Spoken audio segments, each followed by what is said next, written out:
Change. Let's talk about it. We all know that old ways won't open new doors. And that's why we say that Capital One is changing banking for good.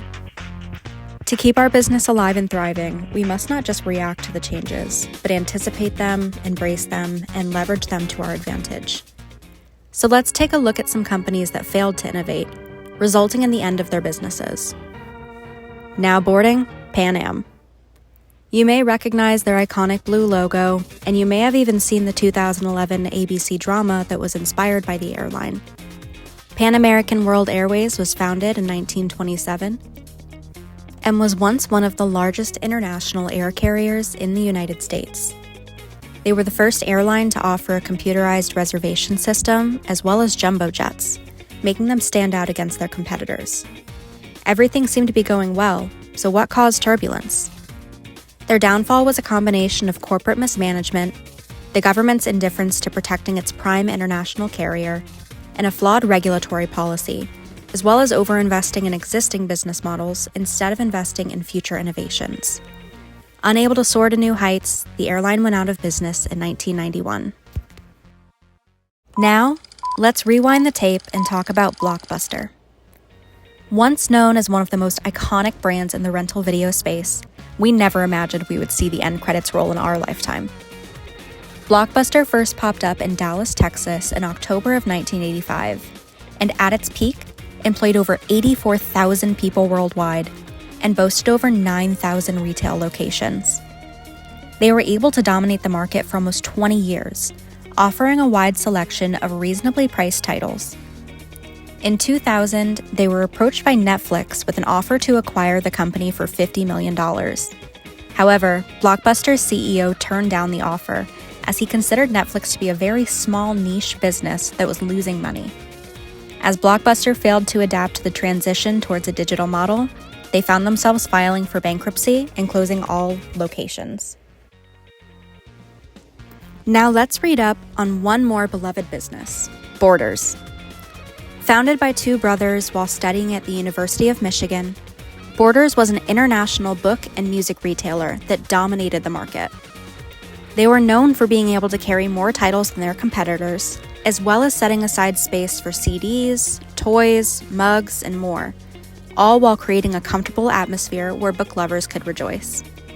Unfortunately, several missteps led to the demise of the company, as they chose to expand too quickly and didn't join the e-reader craze soon enough. They also chose to invest too much into physical items, even though their customers were turning to online books and music. They were not able to recoup funds and soon were faced with mounting debt, unable to transition to the digital marketplace.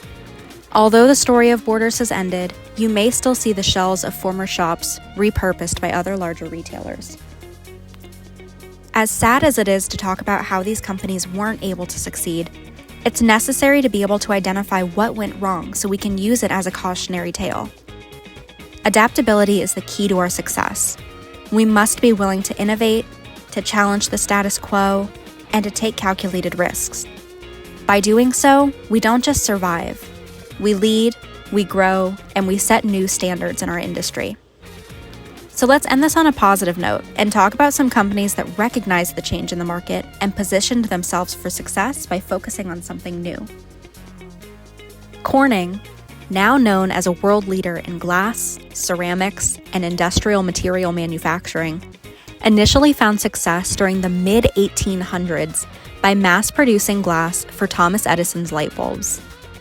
They continued to innovate and reinvent what they could do with glass as they noticed the market changing. They quite literally broke the glass ceiling. As they ventured into cookware, they created the iconic and durable Pyrex dishes. They created optical fibers that helped pave the way for the adoption of internet telecommunication. And they even developed the concept and manufactured Gorilla Glass, which is commonly used by the makers of smartphones. They're even one of the main suppliers for Apple now. Corning was able to recognize that they couldn't afford to stay stagnant after their initial success, and their determination to continue cooking up new ideas has paid off tenfold, making them the recipient of the National Medal of Technology and Innovation on 4 separate occasions. By now, most of us are aware of the story of how Apple got their start. But did you know how close they were to filing for bankruptcy in the 90s? Apple was focused on selling top-of-the-line personal computers for nearly 20 years, but recognized that they were in trouble as their sales slowed. In 1997, they refocused their efforts to create sleeker designs sought after by new customers. The launch of the new computers saw immediate success, which launched the company into a new era of growth. They followed the trends that their customers were participating in, as they introduced various iPods, iPads, iPhones, so on and so forth. Apple continued to develop various new offerings for their growing customer base. Today, Apple remains a major player in the market. Of course, we can't talk about successes without mentioning Amazon. Now known as one of the world's highest valued companies, they originally marketed themselves as Earth's biggest bookstore. While their approach was moderately successful, they recognized that they could do more with the online retail space. As they gradually expanded their offerings to include new product categories, they soon became known as the Everything Store. Since they have gone public in 1997, they acquired a handful of companies, as well as creating their own streaming platforms, e-readers, and even grocery stores. All three of these companies realized that even after their initial successes, they needed to follow the market and listen to their customer bases. And that's what's allowed them to dominate the market decade after decade. We asked, what does change mean to you? Holly Bickerton wrote, "Change to me means opportunities. Best way to handle change is with an open mind." Tara McNeil wrote in and said, "Change can mean growth and new challenges to overcome that make you proud of yourself when you accomplish it. Change can be scary and rewarding all in one.